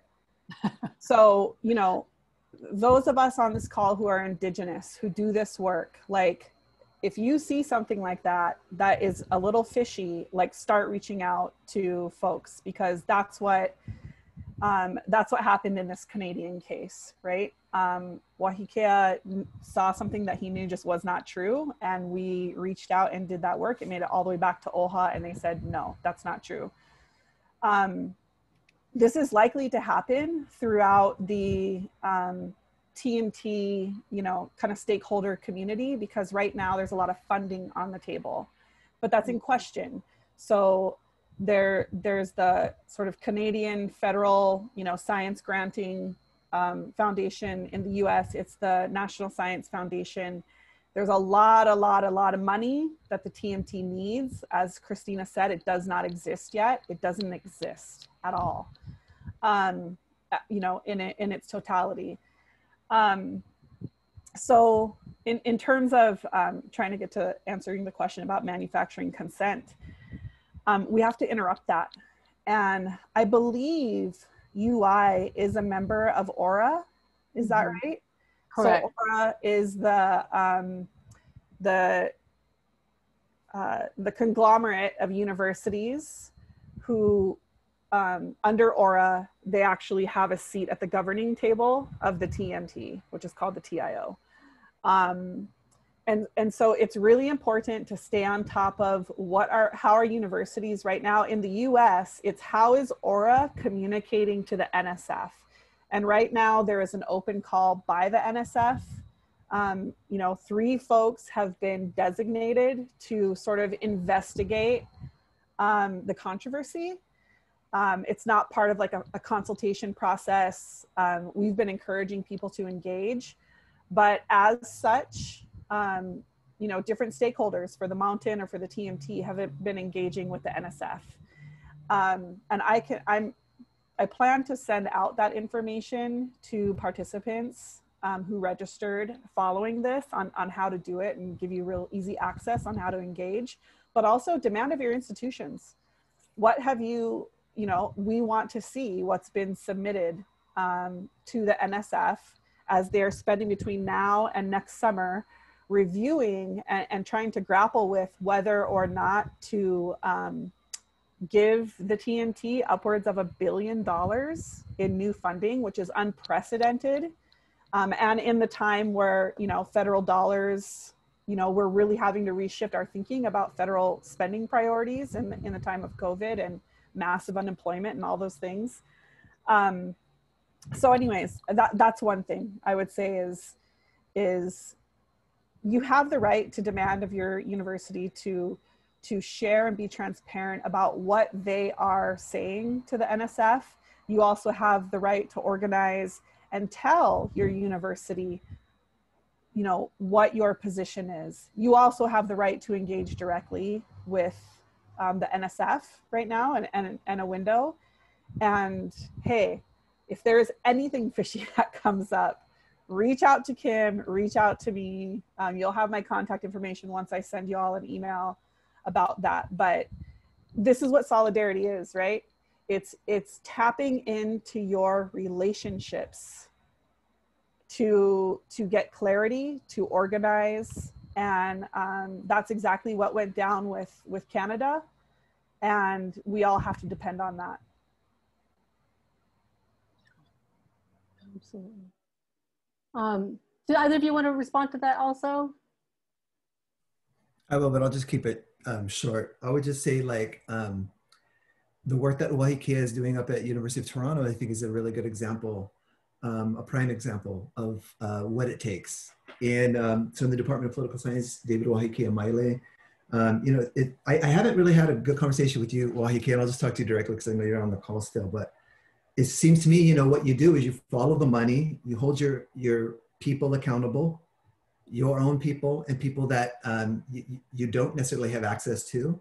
You be persistent, you jam your foot in the elevator door, you call out leadership, and you go public, right? You make it public, you put it out in the media, you work with popular cultural creatives and journalists, and you know, you expose them. And yeah, there's no problem in shaming people because, of course, many of them are not shameable, right? You cannot shame them because in many ways, like, what's the problem with science? What does science ever do to you? Science cures, smallpox and the rest, right? It's through science we're going to figure out a vaccine, hopefully, and get our way out of this pandemic, right? As though there's just one science. It's just this whole universalizing thing. Or what's the problem with capitalism? Because socialists, are so insane and whatever else.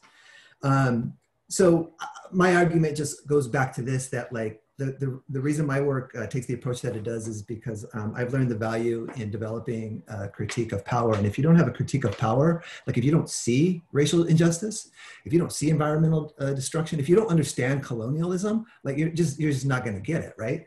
So yeah, read a book. And then in terms of like what we do, like, I think we need to keep clapping back. And this is where, like, I'm a huge fan of the ways in which people engage with Facebook and Twitter in ways in which I wish I could. Like, I just, my neck hurts after a while, and I'm not always, the most eloquent, but I look to people who think in public in real time like that. And I think that all of the things that have come out since 2015, especially after 2019, in exposing the contradictions and exposing, the connection between imperialism and science historically and continue today, and the ways in which it's clouded through really fantastic language, that tries to get all these gotcha moments, to point out how, Hawaiians are not universal, or Hawaiians are contradictory, or whatever. So what I find is that social media and thinking in real time is a really useful one. And so I look to people who are exposing it. That's just, some quick thoughts that come to that question. And I love that question. I'm glad. And I want to see that next panel where Wahikia and others direct that in a sustained way. Very good. I have a quick one on this one. Yeah, please. So a very specific example of something that people can do is show up to the UC Regents meetings and give public testimony saying why you oppose or support whatever TMT. They have these budget meetings all the time. Right now, due to COVID, they're basically looking at places to make cuts, right? The UC system does not have hundreds of millions of dollars to spend on something that might not happen, right? So even if they are unshameable, you can't appeal to them from like their humanity. You can still tell them, hey, this is just a bad way to spend your money. Like, your house is not in order right now. Like, your workers are about to go on strike, and you want to spend $200 million on a telescope. Like, good luck running a business like that was kind of my last approach. And so, finding different framings for how to talk to different people depending on what their like motivations are, right? The motivations of the UC Regents is to operate their university as a business. So let them know it's a bad business model. It's a bad investment. You can't do this without NSF funding. NSF might not give you the funding. So why are you still tying up hundreds of millions of dollars when you really need to be spending that on, preventing a strike, or, making sure that you don't lay off so many workers that you go under, Yeah, and I'll just rewind a little bit. As I understand it, University of Illinois actually does not depend on Mauna Kea as much as other universities. And so for all the University of Illinois folks out there can, if you, in terms of next steps for our, solidarity work there might be an opportunity in terms of there's very little consequence necessarily for taking a big stand, and trying to be really frank, to correct some of the problems that happened after the Stephen Salida affair. The Native American Indigenous Students Organization, issued a statement last year saying how unsafe University of Illinois is for Indigenous students. All the controversy around homecoming and the mascot. This could be a way for University of Illinois to really try to, make a stand that is in favor of Indigenous land rights, and trying to stop the manifest destiny framework that we've talked about today, that is so dominant in science, so dominant in astronomy. And so I also wanted to, what was the other thing? NSF. Okay, I'm forgetting. We're at the very end. There was a question about the water. Christina, I know, as I understand it, there is not a proper, there has not been what do you call it? A comprehensive report about a proper hydrology report on the Mauna. Is that your understanding? Maybe any of you can weigh in on that.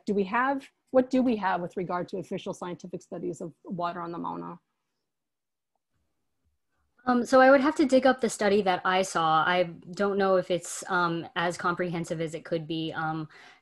Of course, with any study, it's not complete. You know, you don't know everything about the interior of this mountain. But from the one that I saw, they had only drilled in a few different sites. And really the reason why I brought the talk about the water up is just the places that people are coming from when they talk about this issue, right? Scientists will come from this position where they're thinking about it as just this dead thing that you can study, and then you can take this data and you can use it to make a point. Whereas the point is you shouldn't be drilling in the first place to study the water under there. Yeah. People already know everything they need to know about this water. It's fine, leave it alone.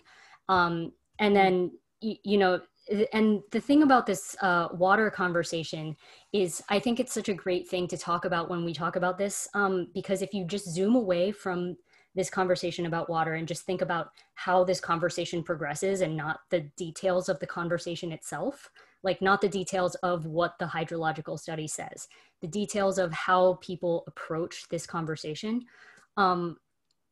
Scientists will take this conversation and they'll be like, oh, but what about such and such isotope, or what about such and such aquifer, and get lost in these details and then forget that the reason why you're even in this in the first place is because some people told you no, and now you're looking for reasons why you can invalidate that no.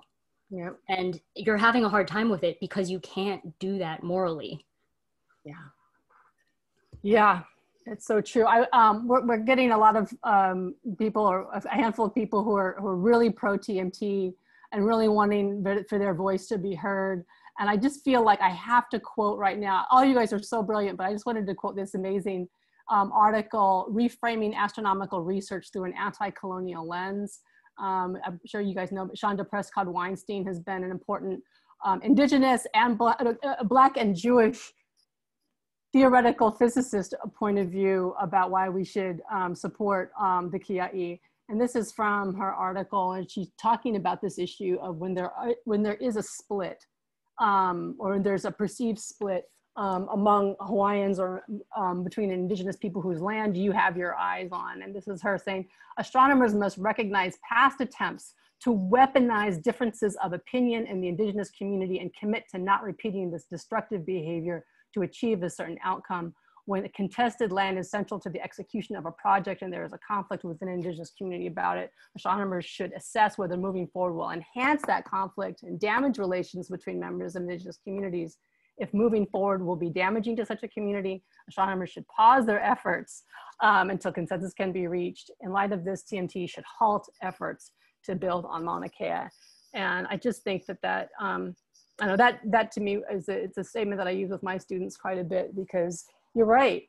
There is very powerful interest behind the TMT. Billions of dollars are on the line.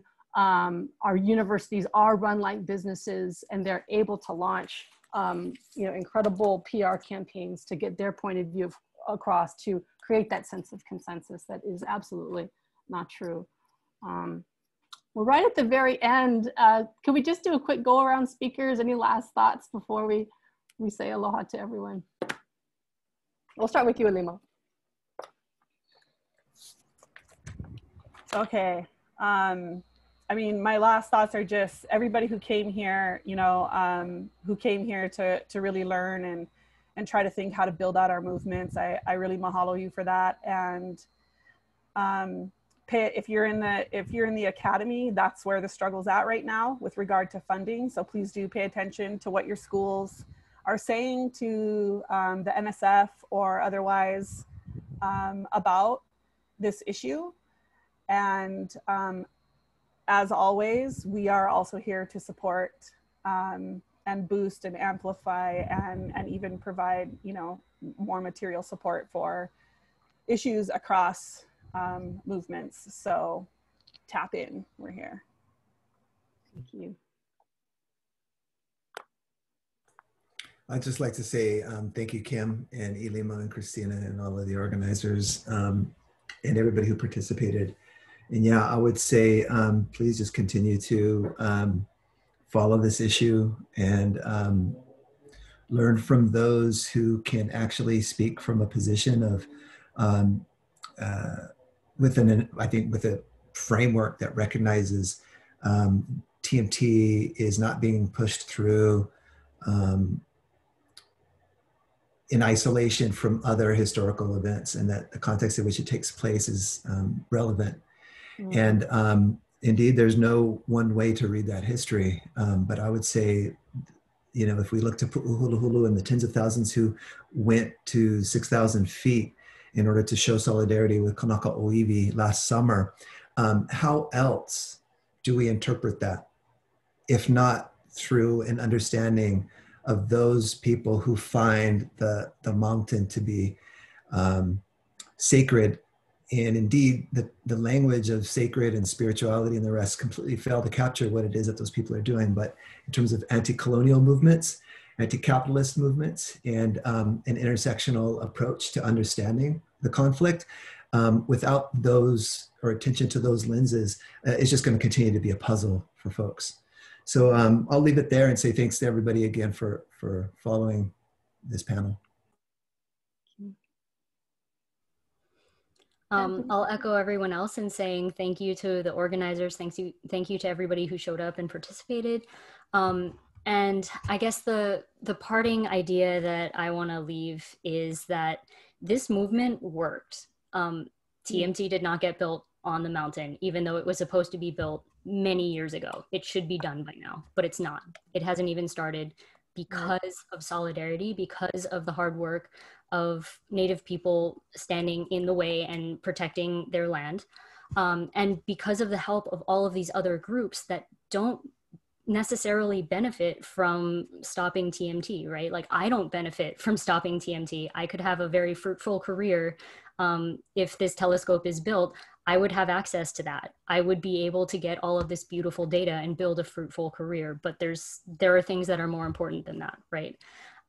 So the thing that people should take from this is that solidarity works, as the title of this title of this webinar says. So that's a very encouraging message in light of current events, of things that are going on right now with you know, police brutalizing protesters, brutalizing Black people, all of these other Indigenous fights across Turtle Island and elsewhere, that these fights can be won. And even if you don't personally have a stake in them, someday you might, and you want people who don't have a stake in your personal fight to come to your aid. So stand with everyone. Stand with people that need your help. Thank you. I want to respect everybody's time. We're at the very end. Can we just do our hands and say together, Kukia'i Mauna! Kukia'i Mauna. Kukia'i Mauna. Thanks, everybody. Thank you so much.